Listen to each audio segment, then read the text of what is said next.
All right, welcome back to Prepper Talk Radio, where your hosts, Paris Clough, myself, Scott Stallings, and Shane Coles are here to help you become more prepared and self-reliant by focusing on our God, our families, and our countries.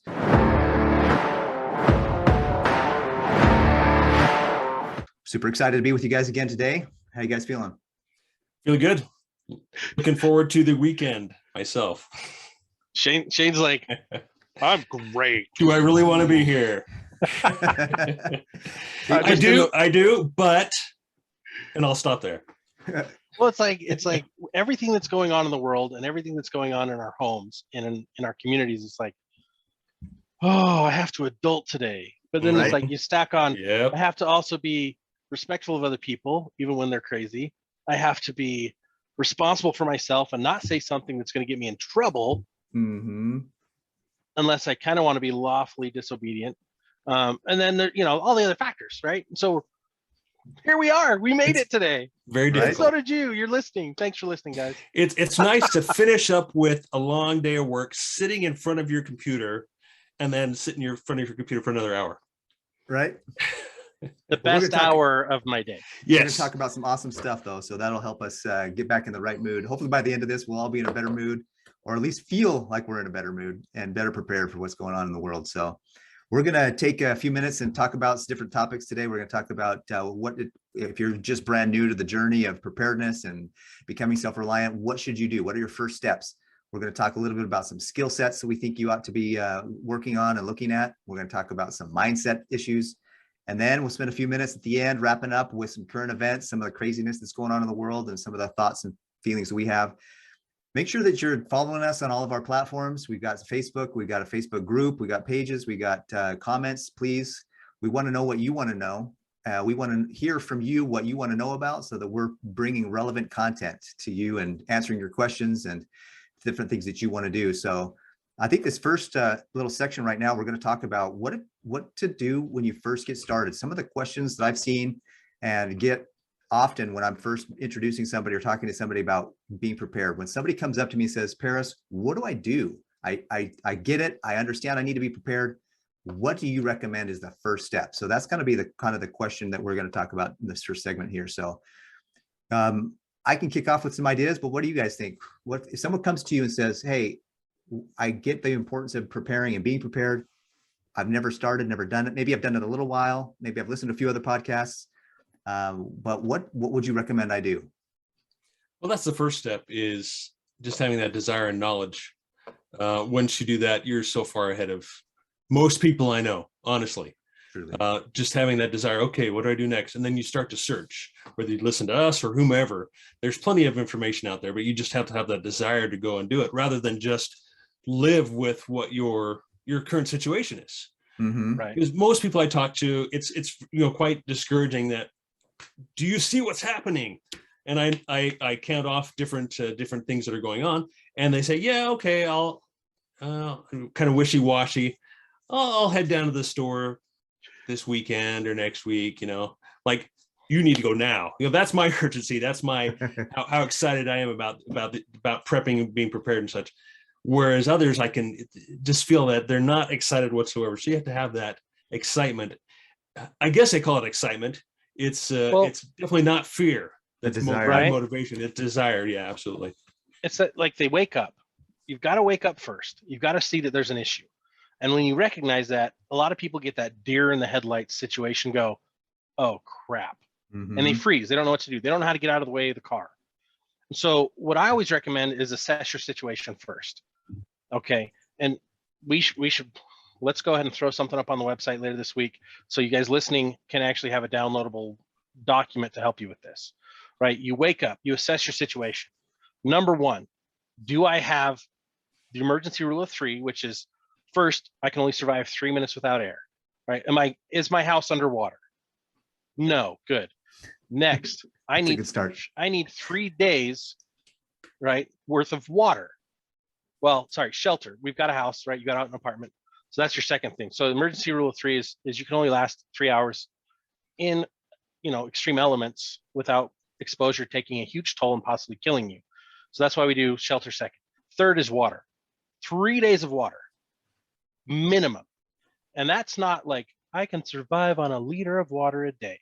No, I've seen websites say a gallon of water per day per person. That's just for your food and drinking. Mm-hmm.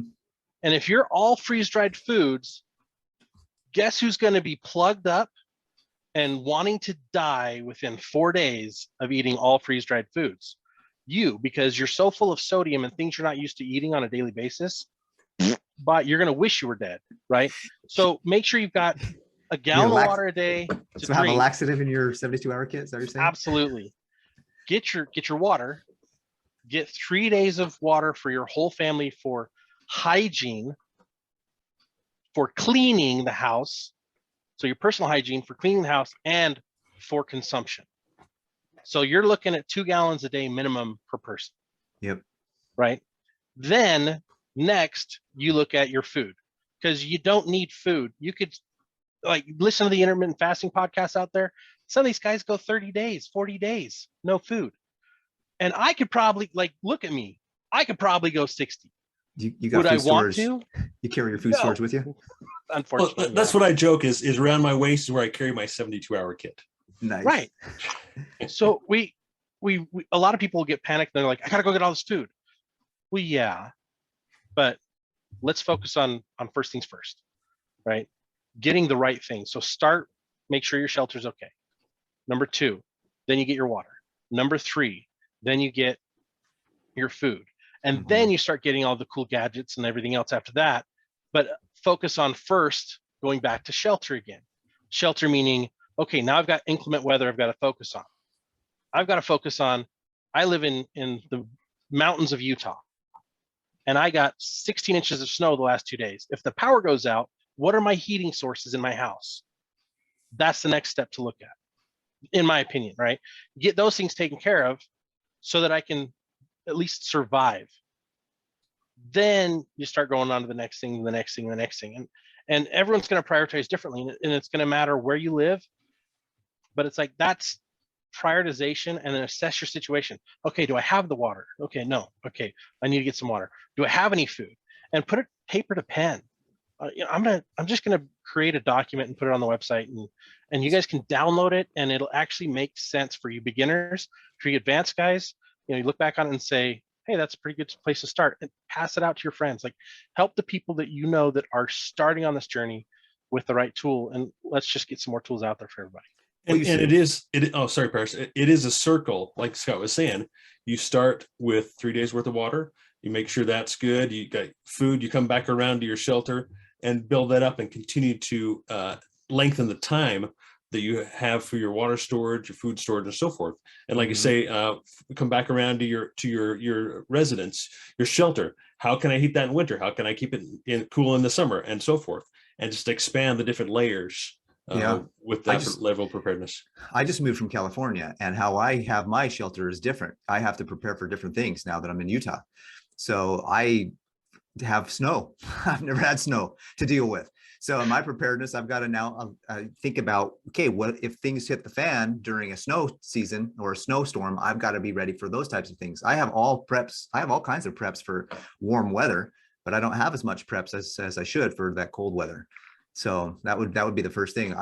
If somebody asked me that question real quick, one of the first things I would say is, one, water. Just like you said, Scott and Shane, you both said that water is so critical. You can't live without water. But if somebody's really going to get food storage, I would say start. You hear get a year supply, you get 6 months supply, all this stuff. I would say just get a week supply. Start with a month supply. And the way I would do that real quickly is, what do you eat for breakfast? If it's oats and a cereal, find out how many servings you eat, and then buy 6 or 7 boxes, and just buy one or 2 extra boxes every week at the grocery store. What do you have for lunch? Plan that out and just multiply it by what you eat in 1 day, multiply it by 30 days, and then multiply it by 90 days.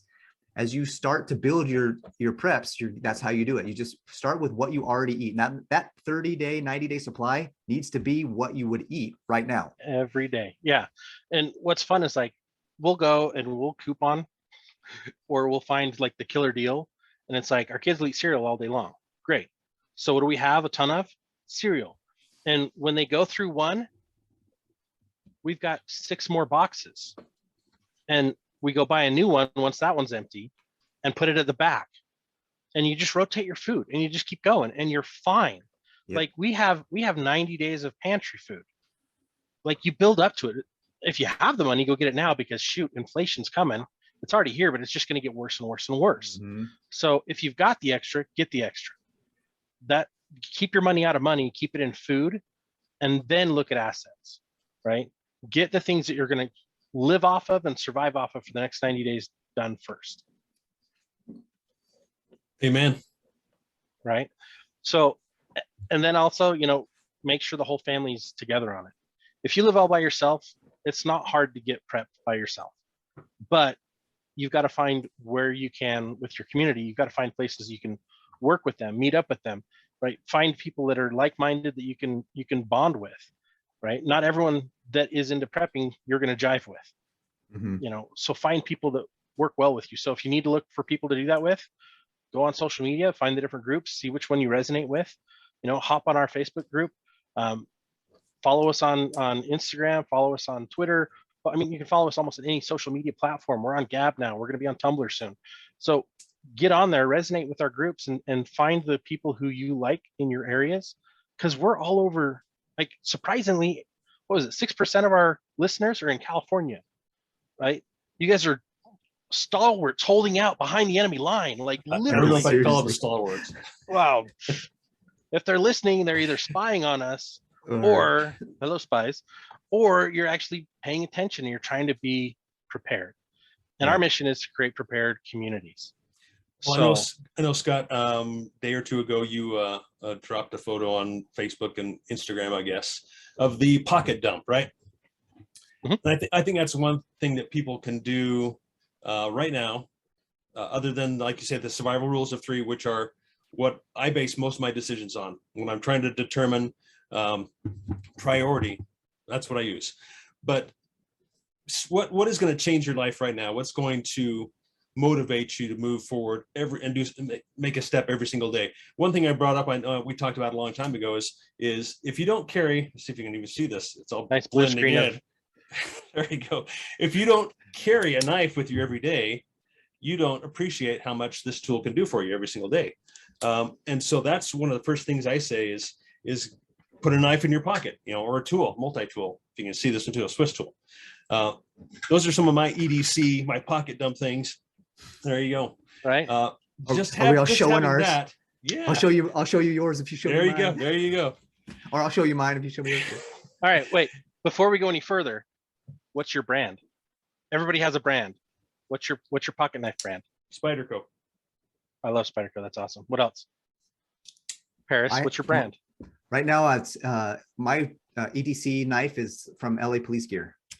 Oh, see, I'm a Kershaw guy for my everyday carry, but I've got Buck, I've got Spyderco, I've got, Yeah, it's personal I've got preference. Top Bench. Yeah, Find absolutely. what feels the best Mhm. in your hand and works with the uses that you are going to use it for the most.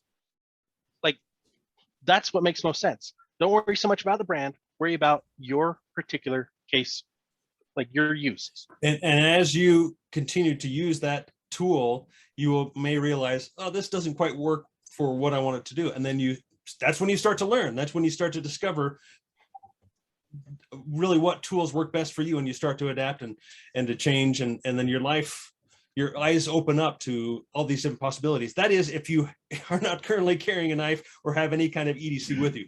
You know, the other thing I always have with me that I'm an absolute freak about is just carrying an everyday carry, small little flashlight. Use it every day. And I have my favorites, brands and minimum lumens and all kinds. I could talk your ears off for hours about flashlights.